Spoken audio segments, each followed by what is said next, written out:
জ্যোতির্ময় দাস স্বাগতম, গৌতম দাস স্বাগতম, দীপাঞ্জন দাস স্বাগতম, জ্যোতির্ময় দাস স্বাগতম।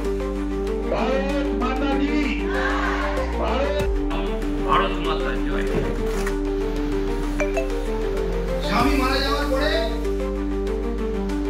যখন ঠিক হলো উনি সামলাবেন, আর উনি চিঠিটা লিখতেন, স্বামীকে লিখতেন যে সুবেদারের স্ত্রী সে হতে পারে মাতা দলের যে পুত্র বা পুত্রী।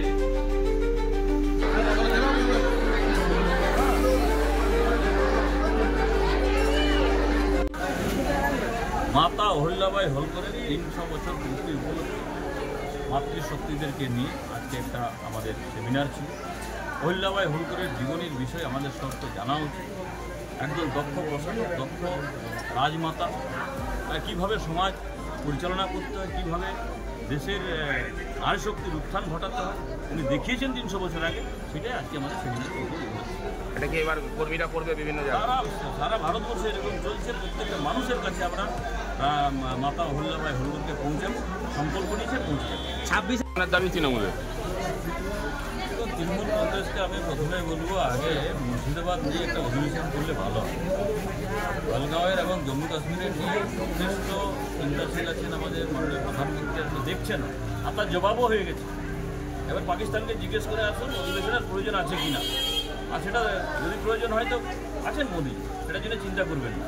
কিন্তু একবার মুর্শিদাবাদ কিংবা মালদা এর নিয়ে তো একবার ভাবুন, যেখানে আপনার চোখের সামনে আছে, মোটর সাইকেলে দিয়ে আসতে পারবেন, আপনার ফ্লাইটেরও দরকার পড়বে না, কারেরও দরকার পড়বে না।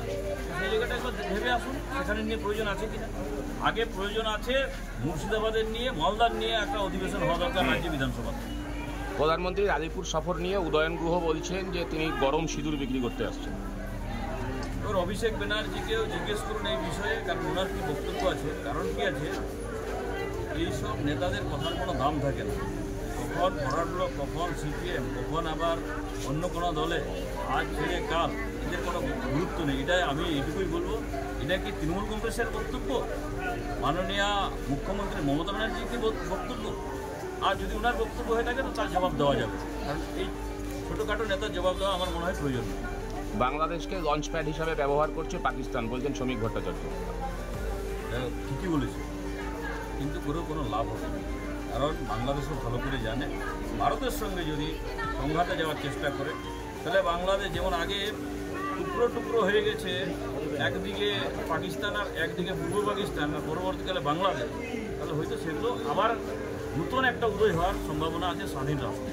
যদি বেশি কিছু করে, যেমন বালুচিস্তান হচ্ছে, সেরকম এদিকেও চট্টগ্রাম একটা আলাদা না দেশ হয়ে যাবে। চাকরিহারাদের হাজরার মধ্যে আটক করলো পুলিশ আজকেই কিছুক্ষণ আগে। তাকে চাকরিহারা যারা বিক্ষোভ দেখিয়ে আসছে, মুখ্যমন্ত্রীর বাড়ির কথা গেছিল, তাতে আটক তাদেরকে চাকরিহারাদেরকে আটক করেছে। দেখুন, চাকরিহারাদের সঙ্গে বেশ অন্যায় করছে এই সরকার। প্রথমে তো করেছে 23 লক্ষ যারা পরীক্ষার্থী ছিল তাদের সঙ্গে বেইমানি করেছে, তাদের মধ্যে নিজের পেটুয়াদেরকে পয়সা নিয়ে অযোগ্যদেরকে চাকরি দিয়েছে।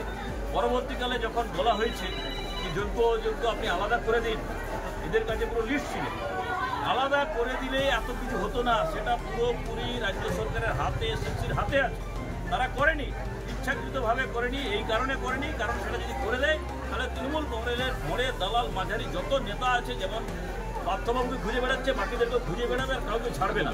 আর সেই ভয়ে এবং নিজেদের নেতাদেরকে বাঁচানোর জন্য আলাদা করছে না। তার কারণে 18,000 যারা যোগ্য আছে শিক্ষক, তাদেরকে বলি বানিয়ে দিয়েছে এই সরকার।